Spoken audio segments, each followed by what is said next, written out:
back to the channel. This is the EOS Network, and today we're going to talk about another device, an older device, but something that Metro by T-Mobile sold within the last year. This is called the LG G Pad 5 10.1. I believe I got that name correct. Now, this tablet normally retails at $299. If you're switching over to Metro by T-Mobile, you can typically find it for $149. You can get a plan as low as $15 a month, which does give you a limited text, internet, basically. It's an internet plan. This is not for mobile lines. It is strictly internet. So anything that you could typically do on an Android device, such as Google Duo, through emails, et cetera, you will be able to do on this device. Think of it as Android's iPad. Obviously, this isn't a high-end device, but I figured this is something that, I own for a while that I typically use to make ads, meaning like opening for like my YouTube channel or to combine videos. Personally, I don't use it to actually do content because it doesn't have a high-end camera at all, and it does have basic specs at best. But to be honest, with the size of the tablet being 10.1 inches, I figured, you know what, why not do a quick video on it? Now, unfortunately, for anyone that's not in the loop or aware in the tech space, LG basically announced that they won't be making any more cell phones. Now, I don't know if that includes tablets. I'm going to say probably so, because this tablet does, once I read the specs, we'll talk about it, and I'll let you know, is it still worth picking up, or is it even worth picking up used, because you can find it cheaper for $100, $130 if you shop eBay or certain websites.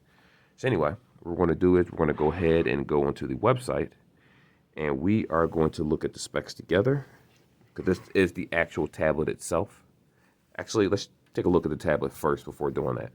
So it does only have a single camera. Remember, this is an older tablet. So even though this one was released, I want to say last year, 2020, on Metro by T-Mobile, this tablet previously before that was out for years. So this is not a high-end tablet at all. It does have the USB-C at the bottom, with your two speakers right here. Single camera lens. We'll get to how many megapixels that is in a moment. You have your lock button, volume buttons, and this little groove right here actually doubles down as a, where is it, fingerprint. So if I put, I think I did my thumb. Oh my gosh, this thing is laggy. All right, there we go. So yeah, we're going to talk about the lag in a moment. Let me unlock it with the thumb. There you go. So sometimes it works fast, sometimes it doesn't. It is a little delay with this particular tablet. So to be honest, even when this tablet was new, I still couldn't consider this a good buy for the $300 price tag. If you're paying regular price, this is an absolute no-no. Never buy this at the absolute retail price. But if you're able to get it as a port-in price for cheaper, or that 149, even 149 in my opinion seems a little bit much for this. But given the size and everything, we get spoiled when it comes to carrier deals of porting. So 150 isn't bad. Let me be realistic here. 150 is not bad for this tablet at all. Like I said, these is your buttons on the side. You have your headphone jack up top. Not much to the cosmetic side, but again, I use it strictly for pretty much everyday usage, just to be able to watch videos, to record if I'm doing a live stream. Because we have a second page, Fake Gamers. That's basically a podcast group where we play games talking about certain subjects. It's still on the up and up, but I will say that definitely subscribe to that channel if you're interested in that type of content. Unfiltered content. It's much different from the typical channels we normally have. This is the case that I purchased with it, where it just snaps in. And it is a magnetic case. So when you flip it, it stays closed. It won't open. On the other hand, when you open up the case, it'll actually turn your screen on. So it does have that wake up feature with this particular type of case, which is made by Quixel. They tend to make a lot of different cases and things that you see with these companies. Anyway, further ado, let's go to the website. GSM Arena, the best website in the world for ads. Let me get out of that one. Here we are. So we're going to talk about the specs for this particular type of tablet, and we're going to zoom in a little bit so you can just look at them with me. So the first thing we're going to talk about, that this tablet came out in 2019. Now, that's 2 years ago, because we're in 2021 currently. Now, I believe this tablet was released 2020. I could be wrong, but I believe this tablet was released 2020 under Metro by T-Mobile, like officially for networks. Obviously, the 2019 date in October is when you can get the tablet globally, or depending on your region, where you can go to an actual store, pay regular price, and buy it. But carrier drop dates are typically different unless they're exclusive phones. What do we have here? We do have the Nano SIM. Not that you have to worry about that because these tablets actually come with the SIM card, especially if you get it under your carrier. And because this tablet has the network on it, you can take it to different carriers if unlocked, AT&T or wherever you want to go that accepts GSM phones or tablets. Excuse me. It has an IPS LCD display, basically LCD, nothing too special. 1200 by 1920. What is going on over here? Okay, 1200 by 1920 pixels. So 224 PPI. Extremely low. You just understand that this is a low-end tablet. Now, this is better than the typical Alcatel tablets that Metro by T-Mobile sells in their stores, but it's still, when we think of tablets as a whole, we look at Kindles and different things, those aren't really high-end tablets. Samsung tends to make better tablets. Lenovo, there are touch full screen Android tablets out there that have substantially higher specs than this at a $300 price point, mind you. But a lot of those are Wi-Fi only, while this one actually has a data plan on it, which is typically the only reason why I purchased it, because of the data plan, because you don't want to use your phone necessarily for everything and run down your battery, battery degradation. What else do we have here? Don't want to keep talking about that. 10.1 inch screen, so it is a nice size. It has a low weight to it too. It's kind of heavy. Here's the part that's really a killer. What is going on? What is this? What is this? Let me get out of here. See if I find. Here we go. So this is the part that's really the killer. This tablet, and this is why, one of the reasons why I honestly say LG doesn't make cell phones anymore, and they were never truly a decent contender. They never update their software. Like, I've never come across a company blatant lack and disrespect of software upgrades. No matter how great the phone was, LG was notorious for never upgrading anything. Even ZTE did security updates and occasional upgrades. Even Motorola does that. But LG, which had, I don't know, maybe like 7%, I don't know how much of the marketplace they had in terms of market share for phones. Samsung is second, while I believe Apple's like 60-something%. Samsung might be 20-something. I forget the exact numbers. But LG didn't really have a foothold in this category. But they did a very good job with the Stylo phones initially, up until the 3, and then from the 4 moving forward, they pretty much were making them repetitive, the same thing every year. The 4 and 5 was the same. In some ways, the 5 was worse than the 4 in some ways. The 6 came out, beautiful looking phone, lag beast. It was horrible. But again, people are, when you have brand loyalty, people tend to stick with a particular product, even if it isn't good. They'll be fine with it at that price point, not realizing, guess what? There are other companies out there, like you had the Moto G Stylus, that was 1,000 times better than that LG Stylo 6. But to each their own, it's all about what you prefer. Anywho, moving forward, this is not upgradable past Android 9. Now, if you're one of those people where you jailbreak, so used to talking about Apple in certain terminologies, yeah, let's use jailbreak. If you jailbreak your tablet, it is possible to force a newer OS on this tablet. The only reason I don't see the purpose of doing that is with this Snapdragon 821. This is not a new chipset at all.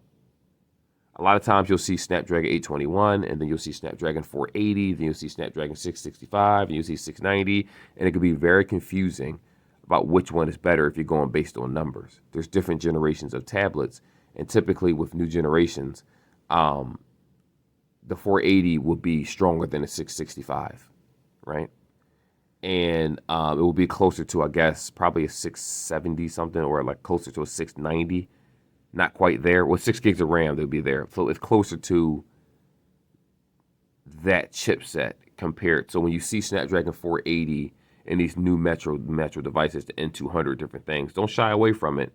Primarily because those devices still are more powerful than the last year's mid-tier phone, which would have been the LG Stylus, I can't say the 851, I'm sorry. But the point is I'm getting sidetracked. So just make sure you research the numbers and do your benchmark scores if you need to. Google it if you don't know how to do it yourself from a device, just to show how much better performance on paper would you get from your last device, and you'll know whether to upgrade after you look at the aesthetics and everything else about the device.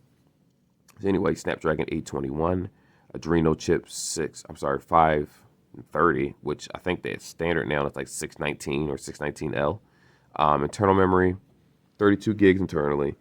If you give or take LG, the fact that they spend half of their software, which I don't know how they did this, on just running the device, you get about 15, 16 gigs usable out of 32, which is just laughable. That's why I say I use it strictly for certain reasons: Amazon orders, web browsing, reading my manga, things like that.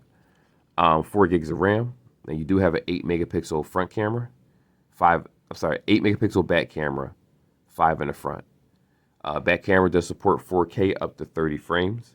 Same thing under 1080p. So this camera is nothing to be excited about. If you're trying to be a new content creator, if this is all you have for a camera, then I say use it. But 9 times out of 10, your free Metro piece by T-Mobile phone is still going to have a better camera than this, especially in 2021.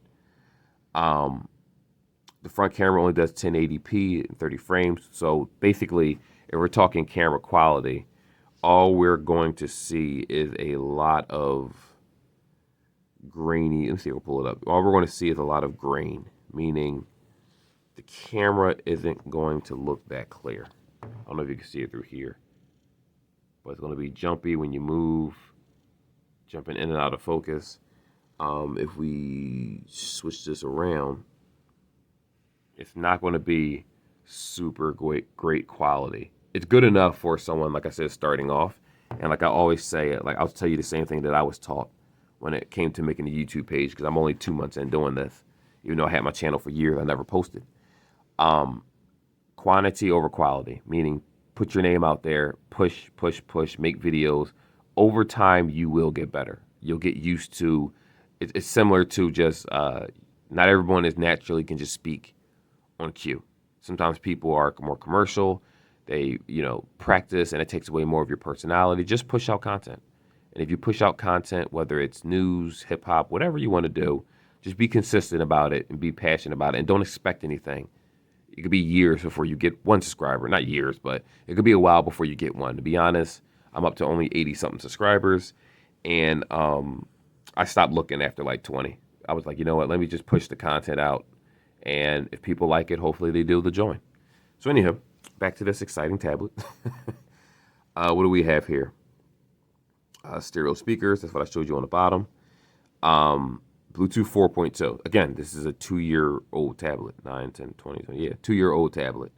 USB-C 2.0, old. Fingerprint on the side, which more phones are starting to do that, oddly enough, in the mid-tier market. I never understood why, but I do like the idea of a side fingerprint scanner. 8200 mAh battery. Now, you may see it and say, oh, this battery has amazing battery life. No, it doesn't. It typically lasts the same as any other tablet. It's just that bigger screen takes up more power. The pixels are being stretched. It takes a little bit more just to power this thing. Even though it doesn't have some crazy, amazing processor, this can barely even handle Call of Duty. I mean, it will lag. I'm not even going to waste time even showing you or downloading that, because it's just slow. That's not what this tablet is for. If you're getting this for a kid to play games or watch movies and videos, it's perfectly fine with that. That's what this tablet is good for. If you're using it for productivity, just to pull up emails, amongst other things, this tablet isn't bad for that either. But what I will say is that it does lag. You doing the bare minimum, this tablet will lag. It happens. Like I said, LG does not care about their products. They haven't cared about their products for years. I'm going to go ahead and say that because during the position that they're in, where you're out of the cell phone game because your failures, because you kept making overpriced garbage, hold on, let me turn that light back on. One moment.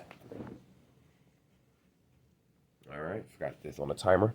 So they typically did was they made overpriced garbage products like their phones, where yes, they had some decent features about it, but then you're trying to charge premium, high rate prices for a phone that you would have to replace a year later in terms of software, because they don't believe in actually keeping anything up to date.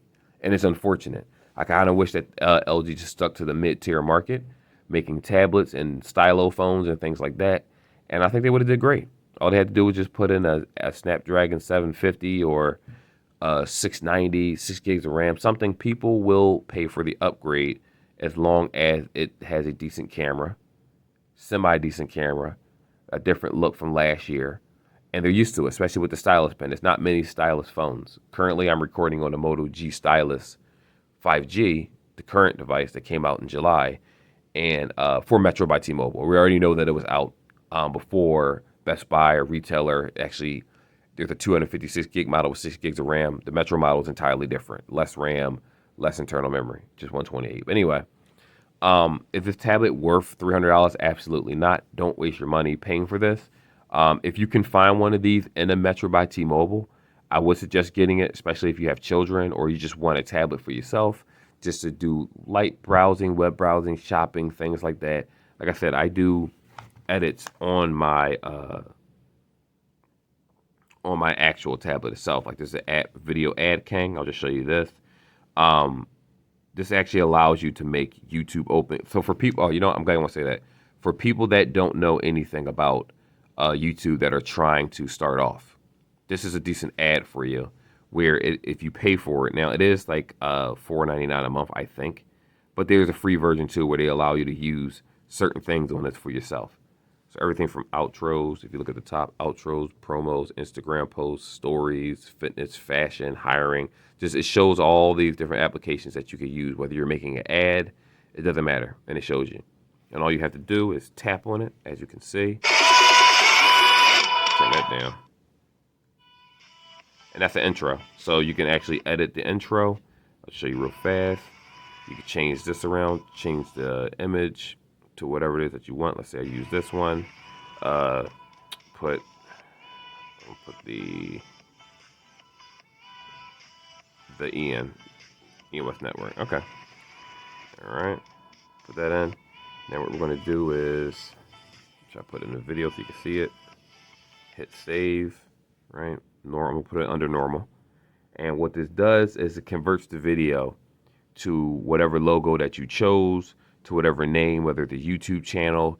And these are just openings. There's outros for YouTube, Instagram. It's an app that allows you to basically create whatever you need to with the tools that you have without having that technical background knowledge. So it makes it very simple. So when you look at the final product, there you go. So this will pop up, West Network. So I just wanted to give you an example. So it's actually a pretty cool app. It is free, like I said. And if you pay for it, it's $4.99 a month. I say definitely support the developers. I love this app, and I'm paying for it myself. Also, with this app, it's not a website for the PC. I tried to look it up. I didn't see it. It's strictly for the tablet, I believe. So you can save the content that you make through it. And what I do is I have my openings on YouTube, on my PC. I also have it on my, what is it called? My phone and tablet. Just in case I need to do certain things on either device, the option is there. Anyhow, like I said, decent tablet for the price if you're paying $150, not $300. $15 a month with the plan. I think there is a $20 or $30 plan where you get higher resolutions of videos to watch, like the YouTube and Netflix and things like that. But it's $15 a month, the standard price for a Metro by T-Mobile line, just to have this. I think it's worth the price. It's worth it if you're using it for that reason. If you're looking for something more high-end with multitasking, this is not the tablet for you. And that's pretty much for the video. I kind of just talked about other things in this video more than this tablet. But I figured I had it. I was using it for a while. Why not show it off? Anyway, that's the end of this video. And I will see you guys in the next one.